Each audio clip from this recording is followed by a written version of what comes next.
अस्सलाम वालेकुम दोस्तों, मेरा नाम अदनान है। आप देख रहे हैं मेरा यूट्यूब चैनल जिसका नाम है अदनान स्टूडियो। दोस्तों आज की इस वीडियो में हम बात करने वाले हैं ट्रीना सोलर पैनल के बारे में, जो कि 330 वाट में मेरे पास आया है। आज मैं आपको इसके एम्पेयर टेस्ट करवाऊंगा कि ये कितने एम्पेयर देता है, इसके वोल्टेज चेक करेंगे कि ये कितने वोल्टेज देता है। इसके अलावा इसकी क्वालिटी देखेंगे कि ये सोलर पैनल बाकी सोलर पैनल की निस्बत किस तरह मुख्तलिफ है। तो जैसा कि आपको पता है कि मेरे पास जो सोलर सिस्टम लगा है उसमें भी मैंने 24 वाट के सोलर पैनल लगाए हैं, वो भी लाट वाले सोलर पैनल मैंने इस्तेमाल किए हैं और उनकी क्वालिटी भी आपने देखी हुई है। अगर आपने नहीं देखी तो वो वीडियो भी आप चेक करें ताकि आपको पता चले कि जो लॉट वाले सोलर पैनल होते हैं उनकी परफॉर्मेंस कैसी होती है। तो आखिर में हम बात करेंगे इस सोलर पैनल की कीमत के बारे में।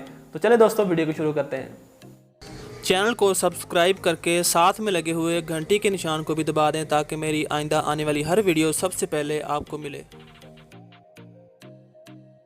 दोस्तों सबसे पहले मैं आपको इस सोलर पैनल की बैक साइड पर दिखा दूं कि इसके पीछे जो जंक्शन बॉक्स लगे हुए हैं वो बिल्कुल छोटे छोटे हैं और अलग अलग लगे हैं, यानी कि जमा वाली तार के लिए अलग लगा है और माइनस वाली तार के लिए अलग से लगा हुआ है। और इसके अलावा आप इसके ऊपर देख भी सकते हैं वाज़ह तौर पर लिखा हुआ है ट्रीना सोलर, यानी कि ये कंपनी के ओरिजिनल पैनल है। बाज़ औक़ात ऐसा होता है कि मार्केट में कुछ ऐसे सोलर पैनल मौजूद होते हैं जिनके जंक्शन बॉक्स के ऊपर किसी और कंपनी का नाम लिखा होता है और उसके पीछे उन्होंने स्टिकर किसी अच्छी कंपनी का चिपकाया होता है। लेकिन ये जो सोलर पैनल है इसके पीछे तीनों जो डब्बियाँ लगी हुई हैं, तीनों के ऊपर ट्रीना सोलर वाज़ह तौर पर लिखा हुआ है और ये तीनों बिल्कुल सील्ड है, यानी कि इसके अंदर ना तो नमी जा सकती है ना इसके अंदर हवा जा सकती है। इसके अलावा आप इसकी तार भी देख सकते हैं, इसकी तार की लंबाई भी काफ़ी लंबी है बाकी सोलर पैनल की निस्बत, और इसकी जो क्वालिटी है वो भी अच्छी है। इसके अलावा इसके पीछे जो स्टिकर लगा है वो भी आप देख सकते हैं, इसके स्टिकर के ऊपर इसकी जो स्पेसिफिकेशन है वो लिखी हुई है। बाकी चाइनीज़ में लिखा हुआ वो आप देख सकते हैं यहाँ पर वीडियो को रोककर। और इसके अलावा यहाँ पर ट्रीना सोलर और नीचे इसकी जो स्पेसिफिकेशन में वोल्टेज, एम्पेयर और बाकी सारी चीज़ें जो नॉर्मल लिखी होती है वो लिखी हुई हैं। लेकिन हमें स्टिकर से गर्द नहीं, हमें इसकी क्वालिटी से और इसकी परफॉर्मेंस से हमें मतलब है। यहाँ पर दोस्तों आप इसकी तार की लंबाई देख सकते हैं, इसकी तार की लंबाई काफ़ी अच्छी खासी है। इसके अलावा इसकी क्वालिटी भी मैंने फिजिकली चेक की है और तार की क्वालिटी प्योर कॉपर में तो है ही है, लेकिन इसकी क्वालिटी भी काफ़ी अच्छी है। और इसके अलावा इसकी मुझे एक और अच्छी बात ये लगी कि इसके पीछे जो मेल फीमेल कनेक्टर लगे हुए हैं उसके ऊपर कैप्स लगी हैं जो कि इसको सील्ड करती हैं, यानी कि इसके अंदर नमी वगैरह जाने से रोकती है। तो बाज़ औक़ात ऐसा होता है कि दुकानदार सोलर पैनल लाकर वो रख लेते हैं अपने गोदाम वगैरह में और काफ़ी अर्सा वहाँ पर पड़े रहते हैं, और अगर उस सूरत में इस सोलर पैनल के कनेक्टर के ऊपर कैप्स ना हो तो इसके अंदर नमी आ जाती है, जिसकी वजह से इसके अंदर जुगाड़ लग जाता है और उसकी वजह से बाद में हमें परफॉर्मेंस में भी इशू मिलता है। जब हम इन सोलर पैनल को एक दूसरे के साथ कनेक्ट करने की कोशिश करते हैं उस वक्त ये कनेक्टर भी हमें तंग करते हैं। तो एक तो ये मुझे इसका प्लस पॉइंट लगा। इसके अलावा आपने इसकी तार भी देख ली। अब मैं आपको दिखाता हूँ इसका फ्रेम। तो जो इसका फ्रेम है वो भी मेरे पास जो पहले सोलर पैनल लगे हैं वो भी लाट वाले हैं, वो जिनको के हैं, उसकी निस्बत इसका फ्रेम भी काफ़ी मजबूत है और काफ़ी वजनी भी है। अब यहाँ पर दोस्तों मेरे पास जो पहले एक सोलर पैनल पड़ा हुआ पीछे आप देख सकते हैं, ये 300 वाट का जिनको का है, जिस तरह के मेरे पास पहले भी सोलर पैनल लगे हुए हैं। तो मैं इसको इसके साथ लगाकर ये दिखाना चाह रहा हूँ आपको कि इसके साइज़ में और उसके साइज़ में क्या फ़र्क है। तो जैसे मैंने इसके साथ इसको लगाया है तो इसके अंदर जो मुझे सबसे पहली चीज़ नज़र आई है वो ये है कि इसकी जो चौड़ाई है वो बिल्कुल उतनी है जितनी पहले वाले सोलर पैनल है, लेकिन इसकी जो लंबाई है वो पहले वाले सोलर की निस्बत 2 से 3 इंच ज़्यादा है। अब यहाँ पर बहुत सारे दोस्तों के जहन में ये सवाल होगा कि इस सोलर पैनल का साइज़ पहले वाले की निस्बत ज़्यादा है तो इसकी आउटपुट भी हमें ज़्यादा मिलनी चाहिए, इसकी परफॉर्मेंस भी हमें उससे ज़्यादा होगी।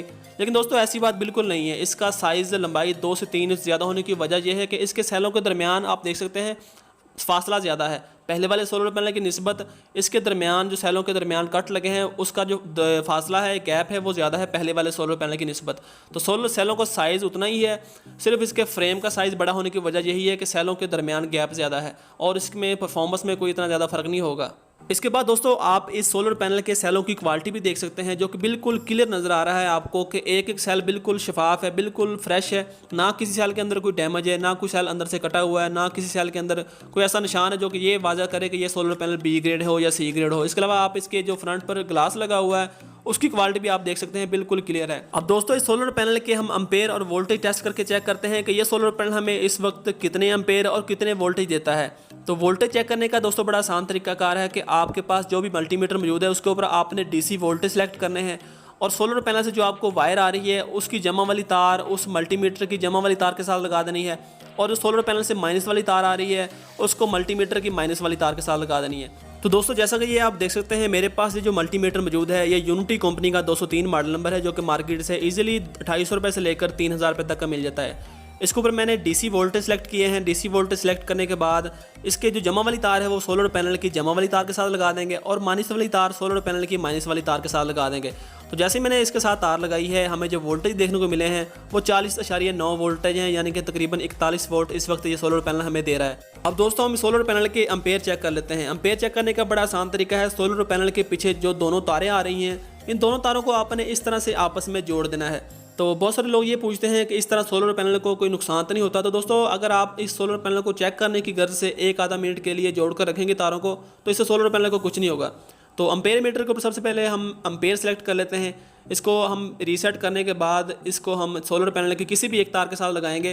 तो आप देख सकते हैं इस वक्त ये -8.11 एम्पेयर आ रहे हैं। हम दूसरी तार को लगाते हैं तो उस पर ये माइनस का निशान चला गया है और हमें जो सोलर पैनल एम्पेयर इस वक्त दे रहा है वो 8.11 8.12 यानी कि 8.25 एम्पेयर इस वक्त ये हमें दे रहा है। अब आखिर में दोस्तों बात कर लेते हैं इसकी कीमत के बारे में। ये जो सोलर पैनल है ट्रीना कंपनी का लॉट वाला 330 वाट में, इसकी कीमत है 12,800 रुपये और इसके ऊपर जो मुझे कार्गो के चार्जेस पड़े हैं वो 500 रुपये पड़े हैं एक पैनल के।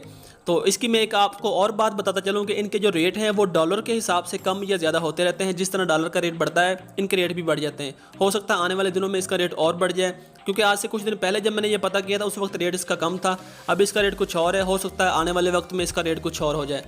उम्मीद करता हूं दोस्तों आज की ये वीडियो आपको पसंद आई होगी। तो अगर आपके जहन में कोई भी सवाल है सोलर पैनल के मुताल्लिक़ तो आप नीचे कमेंट करके भी पूछ सकते हैं। इसके अलावा अगर आप ये सोलर पैनल खरीदना चाहते हैं तो आप नीचे दिए गए मेरे व्हाट्सएप नंबर पर भी रब्ता कर सकते हैं। अगर वीडियो पसंद आई दोस्तों तो वीडियो को लाइक कर दें, अपने दोस्तों के साथ भी शेयर कर दें और अभी तक अगर आपने हमारा चैनल सब्सक्राइब नहीं किया तो यहाँ पर लगे हुए बटन को दबाकर आप मेरे चैनल को भी सब्सक्राइब कर सकते हैं।